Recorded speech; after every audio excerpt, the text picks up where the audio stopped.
Hi everyone, this is Dr. Nali Ramya. I'm ENT and Head and Neck Surgeon JIPMA. And ఇవాళ discuss చేసుకోబోయే topic ఇది పేరెంట్స్కి nightmare. ఎందుకు అంటే ఈ యొక్క కండిషన్ పిల్లలు చెప్పకుండా చేస్తారు కాబట్టి ఎప్పుడైనా ఎక్కడైనా ముక్కులోనైనా చెవుల్లోనైనా గొంతులోనైనా ఆబ్జెక్ట్స్ పెట్టేసుకుంటారు. అండ్ ఇది చెప్పరు, ఒకవేళ చెప్తే పేరెంట్స్ చేయనివ్వరు కదా. సో ఇది ఇలాంటి కేసెస్ మేము చాలా చూసామంటే మోర్ దెన్ థౌజండ్స్. ఎందుకు అంటే పిల్లలు దే డోంట్ నో ఎనీథింగ్, వాళ్ళు ఏం చేస్తున్నారో వాళ్ళకే తెలియదు. ముక్కులో పెట్టేసుకుంటున్నారు, ఎదురుగుండా దొరుకుతుంది ముక్కులో పెట్టేసుకుంటారు, ఏదైనా దొరుకుతుంది చెవులో పెట్టేసుకుంటారు. ఇది మోస్ట్ కామన్ అన్నమాట. అండ్ ఎక్కడెక్కడ పెట్టుకుంటారు? ముక్కులో, ఫస్ట్ దొరికేది ముక్కులోనే. అండ్ ఇలాంటి ఫారిన్ బాడీస్ అంటే లైక్ ఇవన్నీ బయట ఎక్స్టర్నల్ బాడీస్ కాబట్టి ఫారిన్ బాడీస్ ముక్కులోనైనా గొంతులోనైనా చెవులోనైనా ఐదర్ ఇంటెన్షనల్గా పెట్టుకోవచ్చు ఆర్ పేరెంట్స్ తెలియకుండా వాళ్ళకి ఇచ్చే ఆబ్జెక్ట్స్ కూడా ఇంటెన్షనల్గా ఫారిన్ బాడీ అయిపోవచ్చు. ఎగ్జాంపుల్ చెప్తున్నాను. ఫస్ట్ థింగ్, మొన్నే వచ్చారండి ఒక పేషెంట్, అంటే మిడ్ నైట్ కాల్ చేశారు. కాల్ చేసినప్పుడు నా పిల్లోడు సడన్గా చెవు నొప్పి వస్తుందండి అండ్ ఏం పెట్టుకున్నాడో తెలీదు కానీ దురద పెడుతుంది అని చెప్తున్నాడు, లోపల ఏదో ఇండికేట్ చేస్తున్నాడు మాకు తెలియట్లేదు అని. సో మీకు ఏమైనా కనిపిస్తుందా, చెవులోనే ఏమైనా లైట్ వేస్తే మీకు ఏమైనా కనిపిస్తుంది అంటే దాంట్లోనేమో వైట్ ఆబ్జెక్ట్ ఒకటి, ఇటు సైడ్ ఏమో వచ్చి పింక్ ఆబ్జెక్ట్. అదేంటి వైట్ పింక్ ఎలా వస్తుంది? ఒకవేళ ఫంగల్ ఇన్ఫెక్షన్ అంటే వైట్గా అనిపిస్తుంది, ఏదో బూజు పట్టింది ఆ టైప్ అనుకోవచ్చు. ఇటు సైడ్ ఒక రంగు ఇటు సైడ్ ఒక రంగు, మోస్ట్లీ ఏదో పెట్టేసుకుంటే ఉండుంటారు. సో పిలిచాము. అయితే పిలిచిన తర్వాత చూస్తే ఒక చెవులోనేమోంచి ఒక బీడ్, చిన్న బీడ్స్ ఉంటాయి కదండి మన ఏవైనా డ్రెస్ మీద ఉన్న బీడ్స్ ఇలాగా. సో ఇంకో చెవులోనేమోంచి సోంపు, తినే సోంపు. సో ఒకటేమోంచి ఇది, ఒకటేమోంచి ఇదేమోంచి ఆర్గానిక్ మెటీరియల్, ఇదేమో inorganic material. So plastic material అన్నమాట. సో రెండు సో ఒక్కొక్క దాంట్లోని మేము ఫోర్సెప్స్ తీసేసాం ఎండోస్కోపీ చేసి. కానీ ఇది పర్వాలేదు, కానీ తెలియనప్పుడు చెవులో పెట్టారు ముక్కులో పెట్టారు అని తెలియనప్పుడు అక్కడ ఏమిటంటే ఇన్ఫెక్షన్ స్టార్ట్ అయిపోతుంది, పస్ స్టార్ట్ అవ్వచ్చు. ఇమీడియట్గా తీసుకుంటున్నారు కాబట్టి. కానీ ఒక్కోసారి చెప్పరు కదా, అప్పుడు మీరే అయితే పేరెంట్స్ చూసుకోవాలి. ఏమైనా ప్రతిసారి చూసిన తర్వాత పడుకునే ముందు చెవులోనైనా ముక్కులోనైనా గొంతులోనైనా చూసి పడుకోబెట్టండి. సో దట్ ఏమైనా తెలియకుండా ఏమైనా పెట్టుకుంటున్నారా లేదా అనేది తెలుస్తుంది అన్నమాట. అంతే, చాలా లేట్ స్టేజెస్లో కూడా తెలిసింది. అలాగా తేకుండా ఉంచేడాలు అంటే లైక్ వాళ్ళకి తెలియదు యాక్చువల్లీ. సో ఇలాగా 2 టైప్స్ ఆఫ్ మెటీరియల్స్ ఉంటాయండి. ఒకటేమోంచి plastic material, organic material and non organic material. Organic material ఏమైనా పెట్టుకోవచ్చు అంటే ఒక ఇందాక సోంపు అని చెప్పాను చూసారా, ఏవైనా సీడ్స్, ఒక్కోసారి ఏమోంచి ఈవెన్ పేపర్ కూడా పెట్టుకోవచ్చు. పేపర్ కూడా is like made from plant కదా. ఇవన్నీ ఆర్గానిక్ మెటీరియల్. ఇవేంటంటే ఈజీగా తడిసిపోయి అక్కడ ఫంగల్ ఇన్ఫెక్షను బ్యాక్టీరియా ఇవన్నీ క్రియేట్ చేసేసే ఛాన్సెస్ ఎక్కువ. అదే ప్లాస్టిక్ అయినా ఆర్గానిక్ కాకుండా inorganic plastic like plastic materials beads అయినా లేకపోతే ఏమైనా పాలిథిన్ కవర్ అయినా ఇవి ఏంటంటే బ్యాక్టీరియా అంత ఈజీగా అట్రాక్ట్ చేయవు కానీ ఇంజురీని కాజ్ చేస్తావు. ఒక నిమిషం ఇంజురీని కాజ్ చేసి ఆ లోకల్గా హీల్ అవుతున్నప్పుడు ఏంటంటే పస్ ఫామ్ అయిపోతూ ఉంటుంది. సో ఈ రెండిటికి ట్రీట్మెంట్ ఒకటేనా అంటే ఫస్ట్ ఏంటంటే ఒకవేళ చెవులో ఏమైనా ఉన్నదా లేదా మేము ఎగ్జామినేషన్ చేసి ఒకవేళ కన్ఫర్మ్ అవుతుంది అంటే వెంటనే ఎండోస్కోపిక్ షిఫ్ట్ చేసి ఓపీడీ బేసిస్లోనే మేము చూస్తాము. ఒకవేళ ఓపీడీ బేసిస్లో ఏమైనా దొరికితే వెంటనే మేము ఫోర్సెస్ పెట్టి తీసేస్తాం అన్నమాట.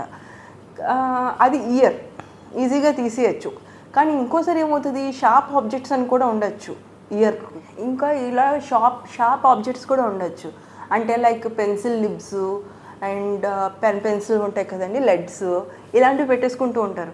అవేంటి ఈజీగా కన్నబేరికి వెళ్ళిపోయి గుచ్చేస్తూ ఉంటుంది. సమ్టైమ్స్ ఏంటంటే కాటన్ బడ్స్ పెడతారు. అసలు కాటన్ బడ్స్ అనేవే వాడకూడదు ఫస్ట్. అసలు అలాంటి కాటన్ బడ్స్ అసలు ఇయర్కే కాదు, అసలు ఇయర్కి వాడకూడదు. దేనికి యూస్ చేస్తారు అంటే వూండ్ హీలింగ్, చిన్న చిన్న దెబ్బలు క్లీన్ చేయడానికి ఆర్ లైక్ వేరే కాస్మెటిక్స్ పర్పస్కైనా అలాంటి వాటికి యూస్ చేస్తారు. కానీ చెవుకి ఇయర్ బడ్స్ అనేవి ఏం లేవండి. అసలు క్లీన్ చేయాల్సిన అవసరం లేదు. ఒకవేళ క్లీన్ చేయడానికి అవసరాలు ఏంటి అనేది కూడా చెప్తాను నేను. కానీ క్లీన్ చేసేసినప్పుడు ఈ కాటన్ కూడా లోపల ఉండిపోతుంది. ఓన్లీ కాటన్ ఉండిపోయినా పర్లేదు తీసేద్దాం, కానీ వెళ్ళి గుచ్చుకుపోతుంది. ఇది ఫారెన్ బాడీ పెడుతున్నట్టే చెవులోని. అది పేరెంట్స్కి తెలియకుండా చేస్తారు, ఒకసారి కాటన్ ఉండిపోతుంది లోపల. సో ఈ యొక్క ఇష్యూస్ ఏంటంటే ఎస్పెషలీ చెవులోని పేపరు అండ్ కాటన్ పెట్టినప్పుడు వెంటనే లిక్విడ్ని అట్రాక్ట్ చేస్తుంది, వాటర్ వేసేస్తూ ఉంటారు చెవులో. అప్పుడు ఏంటంటే డిఫికల్ట్ అయిపోతుంది తీయడం. అంటే లైక్ ఈ యొక్క కాటన్ అంటే ఫైబర్స్ ఉంటాయి కాబట్టి ఒక్కొక్కటి రాదు, ఈజీగా రాదు. సో వాటర్ వేసేసినప్పుడు ఇంకా అతుక్కుపోతుంది స్కిన్కి. ఈ పేపరు మొత్తం అంతా వెట్ అయిపోయి మొత్తం కెనాల్కి అతుక్కుపోతుంది. అప్పుడు ఇలా తీసామనుకోండి చెవు నొప్పి వచ్చేస్తూ ఉంటుంది, రక్తం కూడా కారిపోవచ్చు. అప్పుడు ఏం చేస్తాం, అసలు కాటన్ అయినా ఫస్ట్ అడిగేది ఏంటంటే కాటన్ అయినా పేపర్ అయినా పెట్టారా. అలాంటివి పెడితే అసలు వాటర్ కూడా వేయకండి, డ్రైగా ఉంచండి, తలస్నానం చేయకండి, అసలు ఏం ముట్టుకోకండి ఆ చెవుని. వెంటనే తెచ్చేసేయండి, మేము ఫోర్సెప్స్తో తీసేస్తాం, అది ఈజీగా వచ్చేస్తుంది వెంటనే. It takes matter of 15 seconds అంతే. కానీ వెట్ చేసి చాలా దారుణాలు అయిపోతూ ఉంటాయి అన్నమాట. అంటే వెట్ అయితే మొక్కలు ఎంతసేపు, ఈవెన్ 30 minutes 40 minutes అయినా కూడా రాదు. కానీ చేసేయచ్చు, క్లీన్ చేసేయచ్చు. కానీ ఇంజురీ అవుతుంది అన్నమాట. ఎక్స్టర్నల్గా మనం ఇంజురీ చేసినట్టు ఉండి మెడలింగ్ చేస్తూ ఉంటాం కదండి చౌకి, అప్పుడు ఇంజురీ చేసినట్టు ఉంటుంది. సో ఏమేం కండిషన్స్లోని ఇలాంటి ఒక్కవి సీరియస్ అవుతాయి తెలియకుండా చేసేవి ఏంటంటే చెవు కన్నం పడిపోయినా వెనకటి సరిగ్గా పోతుంది, ఏమైనా లోపలి పెట్టుకొని చెప్పకపోయినా చీము కారిపోతూ ఉంటుంది, ఏదో స్మెల్ వస్తున్నట్టు అనిపిస్తుంది, అండ్ ఏదో ఈవెన్ శబ్దం వస్తున్నట్టు, ఇవన్నీ కంప్లైంట్ చేయొచ్చు. పిల్లోడు కొంచెం వయసు పెద్దనైతే. చిన్నపిల్లలు ఏముంటాయి, ఇలా పెట్టుకొని ఆన ఏడుస్తూ ఉంటారు. ఎందుకు ఇలా ఏడుస్తున్నారో కూడా తెలియదు. అప్పుడు మన చెవులో చూస్తుంటే లోపల ఏదో కనిపిస్తూ ఉంటుంది అన్నమాట. ఓకే వీళ్ళు ఏదో పెట్టేసుకున్నారు అని అర్థమైపోద్ది. సెకండ్ ఇవన్నీ అయిపోయింది, ఎండోస్కోపీ పెట్టి తీసేసాం. సార్ చెవుకి ఏమవుతుంది అంటే లైక్ కన్నాలు పడిపోయినప్పుడు అప్పుడు టింపానిక్ మెంబ్రెయిన్ అది కన్నబేరి రిపేర్ చేయాల్సి వస్తుంది, అది ఆపరేషన్ థియేటర్ కూడా వెళ్ళాల్సి వస్తుంది అప్పుడప్పుడు. సార్ ఏమవుతుంది అంటే ముక్కులో పెట్టేసుకుంటారు. ముక్కులోని చెవుకి చాలా డిఫరెన్స్ ఉంది. ఎందుకంటే ముక్కుకి కనెక్షన్ ఉంటుంది, ఒక లంగ్స్తో కనెక్షన్ ఉంటుంది. ఎందుకంటే ముక్కు నోరు ఒకే చోట ఇలా కామన్ క్యావిటీలో ఓపెన్ అయ్యి లంగ్స్కి అటాచ్ అవుతూ ఉంటాయి. అప్పుడు ఏమవుతుంది, ముక్కులో పెట్టుకుంటే పర్వాలేదు, ముక్కు నుంచి గొంతులోకి వెళ్ళి గొంతు నుంచి లంగ్స్కి వెళ్ళిపోయే ఛాన్స్ ఉంటుంది. ఈ లంగ్స్కి వెళ్ళిపోయే ఛాన్స్ వచ్చినప్పుడు ఏంటంటే హై ఛాన్సెస్ ఏంటంటే యాస్పిరేట్ అవుతుంది, వెంటనే ఆపరేషన్ థియేటర్లో బ్రాంకోస్కోపీ, ఎమర్జెన్సీ బ్రాంకోస్కోపీ చేయాల్సి వస్తుంది అన్నమాట. సో ఎవరైనా ముక్కులో పెట్టుకున్నారు పిల్లలు అన్నప్పుడు ఎమర్జెన్సీ కండిషన్లో వీ డూ వన్ మ్యానోవీర్ ఒకటి చేస్తాం అన్నమాట. అది మదర్స్ కిస్ అంటాము ఆర్ పేరెంట్స్ కిస్ అంటాము. ఏంటంటే పిల్లోడు, ఒక చిన్న పిల్లోడు ఆర్ 1 year or 2 years ఉన్నప్పుడు ఆర్ ఈవెన్ బిలో 1 year ఉన్నప్పుడు పడుకోబెట్టేసి ముక్కులో ఏవైనా కనిపిస్తున్నది అంటే వెంటనే ఈ యొక్క ముక్కులో ఏవైనా పెట్టినట్టు కనిపిస్తుంది, మీరు ఏం చేయాలి, ఈ ముక్కుని మూసేసి వెంటనే మౌత్ టు మౌత్ ఒకేసారి నోట్లో బ్లో చేయండి. ఎయిర్ బ్లో చేసి ఇలా ఎక్స్టెండ్ చేసి ఇలా బ్లో చేయండి. ఇది బ్లో చేస్తే నోట్లోంచి ముక్కులోంచి అదే వచ్చేస్తుంది. దీనివల్ల రిస్క్స్ కూడా తక్కువ అని రీసెర్చ్ చెప్తుందన్నమాట. సో ఈ యొక్క మదర్స్ కిస్ చేస్తే వెంటనే పిల్లోడికి వెంటనే బయటకు వచ్చేస్తుంది అన్నమాట. సమ్టైమ్స్ ఏమవుతుందంటే ఈ ఎదురుగుండా పాటలోని ఫోర్సిప్స్ అయినా దేంతోనైనా మెండల్ చేస్తారు. మెండల్ చేయకూడదు, అలా ముట్టుకోకూడదు, అది ఇంకా లోపలికి వెళ్ళిపోతుంది. సేమ్ లైక్ దూది పుల్లలు పెట్టి ఇలా అంటే ఇంకా లోపలికి వెళ్ళిపోతుంది కదా, సేమ్ ఇలాగే ఇది చేస్తుంటే ఇంకా లోపలికి వెళ్ళిపోతుంది. ఈ యొక్క లోపలికి వెళ్ళిపోవడం వల్ల ఏమవుతుంది, ఐదర్ ఈ ముక్కు నుంచి గొంతులోకి వెళ్ళిపోయినా పర్లేదు, మింగేసినా పర్లేదు. మింగకుండా ఏమవుతుంది, అంటే పెద్ద ఆబ్జెక్ట్స్ అయితే మింగలేరు కదండి, చిన్న ఆబ్జెక్ట్స్ అయితే మింగేస్తారు, బాత్రూమ్ నుంచి వచ్చేస్తుంది. అదే పెద్ద ఆబ్జెక్ట్స్ ఏమవుతాయి, గొంతులో అయినా స్టక్ అయిపోవచ్చు. అదే సమ్టైమ్స్ ఏమిటి మింగేస్తూ ఉంటారు, కానీ ఊపిరితిత్తుల్లోకి వెళ్ళే ఛాన్సెస్ కూడా ఉంటుంది. ఈ ఊపిరితిత్తుల్లోకి వెళ్ళే ఛాన్సెస్ ఉన్నప్పుడు వెంటనే పిల్లోడికి ఊపిరి ఆడుకుంటూ ఈవెన్ చనిపోయే పొజిషన్ కూడా వెళ్ళిపోవచ్చు.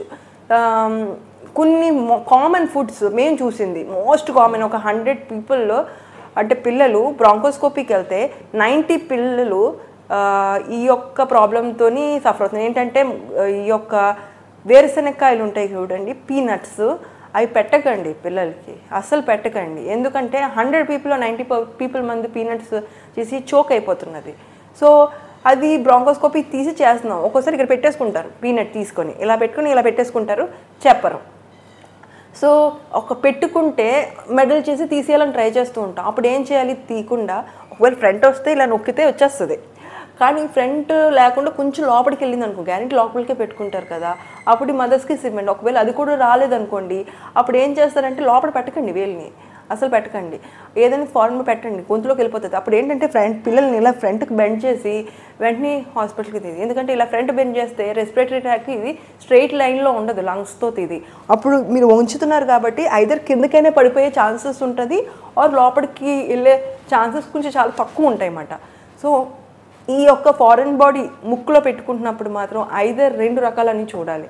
ఏంటి అంటే ఒకటి ఏమంచి ఏ టైప్ ఆఫ్ ఫారెన్ బాడీ, మళ్ళీ ఆర్గానికా ఇన్ఆర్గానిక్. ఆర్గానిక్ అంటే పీనట్స్ అయినా, వెజిటేబుల్స్ అయినా, ఈవెన్ పుల్లలైనా ఇలాంటివి పెట్టేసుకుంటారు. అన్ఫార్చునేట్లీ కొన్ని కండిషన్స్లో మేము చూసింది ఏంటంటే లైక్ ఫ్రూట్ సీడ్స్ కూడా పెట్టుకునే ఛాన్సెస్ ఉన్నాయి. ఏంటంటే వాటర్ మెలన్ సీడ్స్ ఇలాంటివి కూడా పెట్టుకునే ఛాన్సెస్ ఉన్నాయి. ఐదర్ మేము అది తీసేస్తాము, అది చూసుకొని ఫ్రంట్గా ఉంటే లోపల ఉంటే మేము కొంచెం వేర్ ఇస్ దట్ పొజిషన్ అని చూసుకుంటూ మేము తీస్తాం అన్నమాట. అది అండ్ ఇది ఒక్కటి కొంచెం జాగ్రత్తగా చేస్తాము. ఏంటంటే పొజిషన్ ప్రకారం ఓటీకి తీసుకెళ్ళడమా, నాన్ ఓటీకి తీసుకెళ్ళడమా. అది ఆర్గానిక్ కాకుండా ఇన్ఆర్గానిక్ మెటీరియల్ ఉంటుంది. ఏంటంటే లైక్ ప్లాస్టిక్ పెట్టుకోవచ్చు, లోపల పాలిథిన్ కవర్స్ పెట్టుకోవచ్చు, ఆర్ ఈవెన్ లెడ్ పెట్టుకోవచ్చు. ఇలా కాకుండా సమ్టైమ్స్ ఏంటంటే బ్యాటరీ కూడా పెట్టేసుకుంటున్నారు. చిన్న చిన్న బ్యాటరీస్ పెట్టుకుంటున్నప్పుడు ముక్కులోని అది యాసిడ్ అని ఆల్కలీన్ అయినా కొంచెం రిలీజ్ చేసేస్తూ ఉంటుంది. ఈ రిలీజ్ చేసినప్పుడు ఏంటి వెంటనే అక్కడ ఉన్నదంతా తినేస్తూ ఉంటుంది. తినేసినప్పుడు ఏంటంటే ముక్కు హీల్ అవడమే చిన్నగా హీల్ అయిపోతుంది. అప్పుడు ఈ ముక్కు కన్నం మూసుకుపోతుంది, కొయిన అంటాం అన్నమాట. కన్నం మూసుకుపోయినప్పుడు ఏంటంటే ఊపిరాడదు. ఇది పర్మనెంట్ డ్యామేజ్, పర్మనెంట్. అప్పుడే వెంటనే ఒకవేళ ఇలాంటి బ్యాటరీ కండిషన్స్ ఏమంటే వెంటనే మేము ఓటీకి షిఫ్ట్ చేస్తామండి. అది ఎమర్జెన్సీ కండిషన్, ఓపీడీలో మేము చెయ్యం. ఎందుకంటే ఎంతవరకు డ్యామేజ్ ఉన్నది అని చూడాలి. పిల్లలు కోఆపరేట్ చేయరు, ఏడుస్తూ ఉంటారు. ఎందుకంటే లోపల నుంచి తీస్తున్నప్పుడు నొప్పి వస్తుంది చూసారా, అందుకనే ఓటీకి తీసుకెళ్ళి కొంచెం షార్ట్ జిఐ ఇచ్చి జనరల్ అనెస్థీషియా అప్పుడు మేము చేస్తాం అన్నమాట. సమ్టైమ్స్ ఏమవుతుంది అంటే మేము చూసిన కండిషన్లో ఒకరోజు బ్యాటరీ పెట్టారు, ముక్కులో బ్యాటరీ పెట్టేసుకున్నాడు. పెట్టుకున్నప్పుడు తీసినప్పుడు హీలింగ్ ప్రాసెస్లోనే ఏంటంటే మొత్తం అంతా కూరుకుపోయింది. మేము ఆల్రెడీ స్ప్లింట్ వేసాం, ఏంటంటే కన్నానికి కూరుకోకుండా ఉండడానికి స్ప్లింట్ వేసాం, పిల్లోడికి ఏమైనా అయిపోతుందేమో అని. బట్ అన్ఫార్చునేట్లీ ఏంటంటే ఎంత చేసిన అంత యొక్క కెమికల్ రిలీజ్ అయింది ఆ బ్యాటరీ నుంచి, మొత్తం అంతా తినేసి మళ్ళీ మేము సెకండరీ ఆపరేషన్ చేయాల్సి వచ్చింది. సో సెకండరీ ఆపరేషన్ వల్ల ఏంటంటే మళ్ళీ ఓపెనింగ్ చేసి ఓపెన్కి ఎప్పుడో తీసేసాం బ్యాటరీని, కానీ ఓపెన్ చేయడానికి కన్నా ఓపెన్ చేయడానికి టైం పట్టేసింది. సమ్టైమ్స్ చెవులో కూడా బ్యాటరీ పెట్టుకుంటారు, అది కూడా క్లోజ్ అయిపోతుంది, దాన్ని కూడా ఓపెన్ చేయడానికి మళ్ళీ ఇంకో ఆపరేషన్. ఇవన్నీ ఎలా అవాయిడ్ చేయొచ్చు అంటే పిల్లల దగ్గర బ్యాటరీస్ ఉంచకూడదు, అండ్ ఇలాంటి కెమికల్ వస్తువులు అస్సలు ఉంచకూడదు. అది లైఫ్ డేంజరింగ్, ఇన్ఫ్యాక్ట్ చాలా డేంజరస్, మామూలు ఆబ్జెక్ట్స్ కన్నా ఇంకా డేంజరస్. అండ్ ఇంకోటి ఏంటంటే ఈ యొక్క లంగ్స్లోకి వెళ్ళిపోయింది, ఇంతవరకు ఉంది, నోస్ వరకు పెట్టారు, ఓకే. కానీ సమ్టైమ్స్ ఏంటి ఇక్కడికి వెళ్తే 2 పార్ట్స్ కింద డివైడ్ అయిపోవచ్చు ఫారెన్ బాడీ. ఒక్కొక్కసారి కాయిన్స్ మింగుతారు, అయితే కాయిన్స్ మింగితే ఇక్కడ ఉండిపోతుంది, అది పెద్ద కాయిన్స్ అయినప్పుడు ఉండిపోతుంది. ఒక్కొక్కసారి ఐ స్టిల్ రిమెంబర్, అంటే నేను ఫస్ట్ కేసు నా యొక్క ఫారెన్ బాడీ నేను ఫస్ట్ టైం చూసినప్పుడు నేను చేసినప్పుడు అప్పుడు 2 కాయిన్స్ మింగేశారు. ఒకటేమొచ్చి పెద్ద కాయిన్ చిన్న, ఒకటి 2 రూపీస్ది, ఒకటేమొచ్చి 1 రూపీది, 2 మింగేసిన అప్పుడు కూడా ఉన్నాయన్నమాట. సో మేమేంటి ఎమర్జెన్సీగా ఆపరేషన్ థియేటర్కి తీసుకెళ్ళి షార్ట్ జిఏ ఇచ్చి దాని తర్వాత అనెస్థీషియా డాక్టర్ హెల్ప్తోని అప్పుడు మేము ఈసోఫాగోస్కోపీ అని చేస్తాం అన్నమాట. గొంతులో ఇలా పెట్టి ఈసోఫాగోస్కోపీ తీసేస్తాం. అప్పుడు మళ్ళీ మేల్కొన్నప్పుడు పిల్లల్ని ఒక అబ్జర్వేషన్ పీరియడ్ పెట్టి తీసుకెళ్ళిపోతాం అన్నమాట. సో ఈవెన్ కాయిన్స్ కూడా మీరు పిల్లల దగ్గర ఉంచకూడదు, వాళ్ళు మింగేసే ఛాన్సెస్ ఎక్కువ. ఓకే, మరి బ్రాంకస్ అంటే లంగ్స్లోకి వెళ్ళిపోవచ్చా కాయిన్స్ అంటే? లంగ్స్లోకి వెళ్ళే ఛాన్సెస్ తక్కువ అండి, సైజు ఇవన్నీ మ్యాటర్ కాబట్టి. కానీ ఎపిగ్లాటిస్, వోకల్ కార్డ్స్ అంటూ ఉంటాయి, ఇలా మూవ్ అవుతూ ఉంటాయి అన్నమాట. మన వోకల్ కార్డ్స్ అంటే గొంతు స్వరపేటికలో 2 ఇలా మూవ్ అవుతున్నప్పుడే మనకి వాయిస్ ప్రొడక్షన్ వస్తుంది. అది ఈక్వల్గా వాయిస్ ప్రొడక్షన్ కూడా ఉంటుంది, దాంట్లో ఊపిరితిత్తులు కూడా కామన్ ఏరియా అది. అప్పుడు దాని మీద పడిపోవచ్చు, కాయిన్ దాని మీద పడిపోవచ్చు, సడన్గా చనిపోవచ్చు కూడా పిల్లలు. అది ఇమ్మీడియట్ అయితే ఎప్పుడైనా ఎపిగ్లాటిస్కి వోకల్ కార్డ్కి మధ్యలో వెళ్ళింది అంటే అన్ఎక్స్పెక్టెడ్గా ఇది దేనివల్ల వెళ్తుంది అంటే గమ్మీ బేర్స్ అని ఉంటాయి, జెల్లీ క్యూబ్స్ అని ఉంటాయి, అవి ఫుడ్ మెటీరియల్స్ ఈజీగా దొరుకుతాయి మార్కెట్లోని. జెల్లీ క్యూబ్స్ ఇంతవి అది మింగేస్తారు. సడన్గా ఏంటంటే చోక్ అయిపోతుంది, గొంతు చోక్ అయిపోయి అంటే మన థ్రస్ట్ ఇచ్చి ఇమీడియట్గా ఏంటంటే చెస్ట్ థ్రస్ట్ అంటాం, వెనకాల నుంచి నించొని గట్టిగా లాగా ప్రెషర్ పెట్టాలన్నమాట చెస్ట్కి. అప్పుడు పిల్లోడికి వచ్చేస్తుంది. ఆర్ వెనకాల ఫ్రంట్కి ఫార్వర్డ్ చేసి పిల్లోడిని ఒక ఇలా పడుకోబెట్టి అప్పుడు ఏంటంటే వెనకాల బ్యాక్ మీద కొడతాం అన్నమాట. బ్యాక్ మీద కొట్టినప్పుడు ఏమవుతుంది అంటే కిందకి ఆ కాయిన్ పడిపోయి ఆర్ ఫారిన్ బాడీ ఏమైనా ఉంటే ఒకవేళ గొంతులో ఉంటే గొంతులో నుంచి పడిపోతుంది. ఈవెన్ ఒకవేళ బ్రాంకస్ మీద ఉంటే ఊపిరి తీసుకుని వెంటనే టప్ టప్ అని బెండ్ చేసి పిల్లోడిని బెండ్ చేసి మీ చేతి మీద ఇలా పెట్టేసుకోండి. పిల్లోడు వీపు మీ చేతికి ఉన్నట్టు టప్ టప్ అని కొట్టండి. కొట్టిన తర్వాత ఏంటంటే వెంటనే గొంతులోంచైనా వచ్చేయచ్చు. ఇంకో వే ఆఫ్ డూయింగ్ ఏంటంటే బెలూన్స్ అని యూజ్ చేస్తాం అన్నమాట. ఏంటంటే ఒక కైండ్ ఆఫ్ సిరింజ్లా ఉంటుంది. ఈ సిరింజ్ చుట్టూ ఆ మెషిన్కి బెలూన్ అని ఉంటుంది, బెలూన్. సో అది లోపల పెట్టి ఆ వెనకాల ఫారెన్ బాడీ వెనకాలకి లోపల పెట్టి ఆ బెలూన్ ఇంక్రీజ్ చేసి ఒకేసారి టప్మని లాగేస్తాం. అది కూడా ఇంకో మెథడ్ మేము మామూలుగా యూజ్ చేస్తూ ఉంటాము. సో ఇలాంటి ఈ ఎక్కడ ఏ పొజిషన్లో ఉన్నది దాని ప్రకారం ఉంటుందంటే డాక్టర్ చూస్తారు. ఈ పొజిషన్లో ఉన్నప్పుడు మేము ఇదే చేయాలి, ఈ పొజిషన్లో ఉన్నప్పుడు ఇది చేయాలి అని మాకు ఉంటుంది. సో నెక్స్ట్ ఇది ఓకే బ్రాంకోస్కోపీకి వెళ్ళారు అంటే ఆ యొక్క ఫారెన్ బాడీ బ్రాంకస్లోకి వెళ్ళిపోయింది. మరి ఎలా తెలుస్తుంది మీకు లంగ్స్లోకి వెళ్ళిపోయిందని? పిల్లోడు చెప్పడు కదా నాకు లంగ్స్కి వెళ్ళిపోయిందని. సో ఏంటంటే ఈ లంగ్స్కి వెళ్ళిపోయినప్పుడు పిల్లోడు సైన్స్ చూడాలన్నమాట. ఫీవర్ వచ్చేస్తూ ఉంటుంది, ఊపిరాడడం కష్టం, ప్రామినెంట్గా అయిపోతుంది చెస్ట్ అంతా, అండ్ ఏడుస్తూ ఉంటాడు, ఒక్కోసారి ఏడలేడు కూడా, అన్కాన్షియస్ ఉంటాడు. అండ్ లైక్ ఇట్స్ లైక్ దగ్గుతూనే ఉంటాడు, మనిషి దగ్గుతూనే ఉంటాడు. ఇలాంటి కండిషన్లో ఉన్నప్పుడు ఏంటంటే ఒకసారి చెస్ట్ ఎక్స్రే తీస్తారన్నమాట. పీడియాట్రిక్ దగ్గరికి వెళ్తారు కదా ఫస్ట్, పీడియాట్రిక్స్ దగ్గరికి. అప్పుడు ఏంటంటే వాళ్ళు ఎక్స్రే తీసినప్పుడు ఏమైనా బ్రాంకస్లో ఏమైనా ఉండిపోయింది అంటే వెంటనే చెప్తే మేము బ్రాంకస్ నుంచి తీసేస్తాం. అంటే లైక్ ఇట్ విల్ నో అంటే like collaboration with ENT and paediatric doctors ప్రకారం బ్రాంకస్ నుంచి మేము తీసేస్తాం అన్నమాట, అనెస్థీషియా డాక్టర్తో పాటు. సో దీనికి ఏంటంటే ఒకసారి బ్రాంకస్కి వెళ్ళిందంటే అంటే లైక్ ఈ లంగ్స్లోకి వెళ్ళిందంటే కంపల్సరీ ఏంటంటే ఓటీ షిఫ్ట్ చేయాలి. అక్కడ పీడియాట్రిక్ డాక్టర్ ఇన్వాల్వ్ అవుతారు, ఈఎన్టీ డాక్టర్ ఇన్వాల్వ్ అవుతారు, అనెస్థీషియా డాక్టర్ కూడా ఇన్వాల్వ్ అవుతారు. అందరూ కలిపి ఆ బ్రాంకస్లో ఉన్నది ఫారెన్ బాడీ బయటకు తీసేసి పేషెంట్ని రికవరీ పీరియడ్లో ఉంచిన తర్వాత పంపిస్తారన్నమాట. అన్ని కండిషన్స్లో ఏంటంటే పిల్లలు తెలిసి పెట్టుకోరండి, ఏదో ఒక ఫైన్ ఓకే ఏమవుతుంది అని ఒక కైండ్ ఆఫ్ ఎక్స్ప్లోరేషన్ టైప్లో పెట్టుకుంటారన్నమాట. కానీ యాజ్ అ పేరెంట్ మీరు చూసుకోవాలన్నమాట ఏమేమి పిల్లలకి మీరు ఇస్తున్నారు. ఇప్పుడు కాయిన్స్ కూడా పక్కన పెట్టకూడదు. అండ్ ఈవెన్ పీనట్స్, ఫుడ్లో పీనట్స్ అండ్ జెల్లీ బీన్స్, ఈ యొక్క చాక్లెట్ జెల్లీ బీన్స్ అని ఉంటాయి ఏంటంటే జెల్లీలు. అండ్ ఈవెన్ బ్యాటరీస్, చిన్న చిన్న బ్యాటరీస్ అవి కూడా పెట్టకూడదు. అలాగని మీరు ప్రతిసారి గమనిస్తూ ఉండాలంటే కష్టమే. కానీ ఏమేమి ఎమర్జెన్సీ కాదు అనేది మీకు తెలిసిందనుకోండి, చెవులో పెట్టుకునేది అంత ఎమర్జెన్సీ కాదు, ఏమవదు. కానీ ముక్కులో పెట్టుకున్నారనుకోండి వెంటనే వెళ్ళిపోతుంది, ఊపిరితిత్తులోకి వెళ్ళిపోయే ఛాన్సెస్ ఎక్కువ, అక్కడ ఎమర్జెన్సీ అయిపోతుంది. ఆపరేషన్ థియేటర్కి పెట్టకుండా మేము పిల్లోడిని మేము బ్రాంకస్లో తీయలేము, ఇంపాసిబుల్. ఓపీటీలో అవ్వదు, అది ఇంపాసిబుల్. అండ్ ఒకవేళ చెవులో పెట్టుకున్నారనుకోండి మేము ఒకవేళ యాసిడ్ అయితే తర్వాత అయినా హీల్ చేసి ఏమైనా చేయొచ్చు. కానీ పెట్టుకుంటే మేము ఓపీడీలో చేసేస్తాం. కానీ అది కూడా ఏంటంటే ఒకవేళ యాసిడ్ రిలీజ్ చేసేవైనా, కెమికల్స్ రిలీజ్ చేసేవైనా, ఆల్కలీ రిలీజ్ చేసే కెమికల్స్ ఏమైనా పెట్టుకున్నారనుకోండి అది ఎమర్జెన్సీ, చుట్టూ తినేస్తూ ఉంటుంది, వెంటనే తీసేయాలి మేము. కానీ లంగ్స్ అనేది ఊపిరితిత్తులు కదా, సో అది కొంచెం ఎమర్జెన్సీ ఎక్కువే. ఎందుకంటే పిల్లలకి వెంటనే ఎందుకంటే లంగ్స్ ఐదర్ కొలాప్స్ అయినా అయిపోవచ్చు, ఒక్కోసారి ఇలా షట్ అయిపోవచ్చు, కొలాప్స్ అయిపోవడం అంటే ఒకటేమో చిన్నది అయిపోవచ్చు. అలాంటి కండిషన్లో ఏంటంటే ఊపిరాడదు పిల్లలకి, ఊపిరాడినప్పుడు అది ఎమర్జెన్సీ అయిపోతుంది. సో ఇలాంటి ఆబ్జెక్ట్స్ మీరు ఏమైనా మీ పిల్లల దగ్గర ఉంచుతున్నారా లేదా అనేది చూడండి. ఒకవేళ ఉంచుతున్నది అంటే వెంటనే ఇవాళ నుంచి యూ మేక్ ష్యూర్ దట్ వాళ్ళ రీచ్లో లేనట్టు. అండ్ ఆబ్జెక్ట్స్ టాయ్స్ కూడా కొంటున్నప్పుడు వన్ ఆఫ్ ద కండిషన్ నాకు ఇంకా స్టిల్ రిమెంబర్, విజిల్స్ పిల్లలకి ఇస్తూ ఉంటారు. విజిల్స్ అలాంటివి ఇవ్వకండి. ఒకవేళ విజిల్స్ లోపలికి కూడా పీల్చుకుంటారు, బయట పీల్చకుండా లోపలికి పీల్చుకుంటారు, వాళ్ళు తెలియదు కదా. పీల్చుకున్నప్పుడు లోపల ఉన్న చిన్న స్మాల్ టాయ్లో ఉన్న పాటు గొంతు లోపలికి వెళ్ళిపోవచ్చు, గొంతు లోపలికి వెళ్ళి ఊపిరితిత్తులో. అలాగే ఏమైందంటే ఒక పిల్లోడు గొంతులోకి వెళ్ళిపోయి అంటే ఊపిరి తీసుకుని గట్టిగా లోపలికి పీల్చుకున్నాడు, పీల్చిన వెంటనే ఊపిరితిత్తుల్లోకి వెళ్ళిపోయింది.